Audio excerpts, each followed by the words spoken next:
दिल्लीकरांनी भाजपवरती विश्वास दाखवलेला आहे।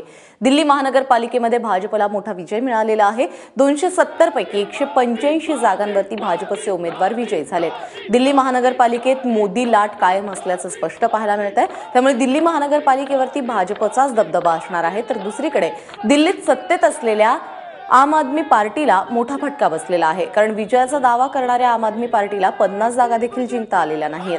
त्यामुळे दिल्लीचे मुख्यमंत्री अरविंद केजरीवाल यांच्यावरचा दिल्लीकरांचा विश्वास कमी झाल्याचं या निवडणुकांनंतर पाहायला मिळतंय।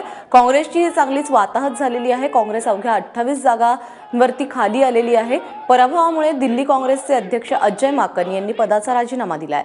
काय आज निकाल लागलेला आहे आपण पाहतोय। दक्षिण दिल्लीमध्ये 104 जागा आहेत, त्यापैकी 71 जागा भाजपला मिळाल्यात। 15 जागांवरती आप आहे, 12 जागांवरती काँग्रेस आहे आणि 6 जागांवरती इतर आहेत।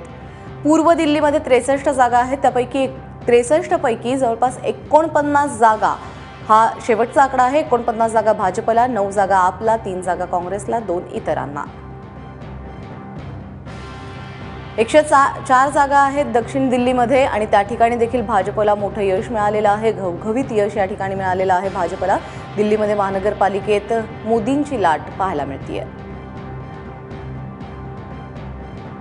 आणि एकूण दिल्लीचा जर विचार केला 270 जागा आहेत दिल्ली महानगरपालिकेमध्ये, त्यापैकी 185 जागा भाजपला मिळालेल्या आहेत। 46 जागांवरती आप आहे, 28 जागांवरती काँग्रेस आहे आणि 11 जागांवरती इतर निवडून आलेले आहेत।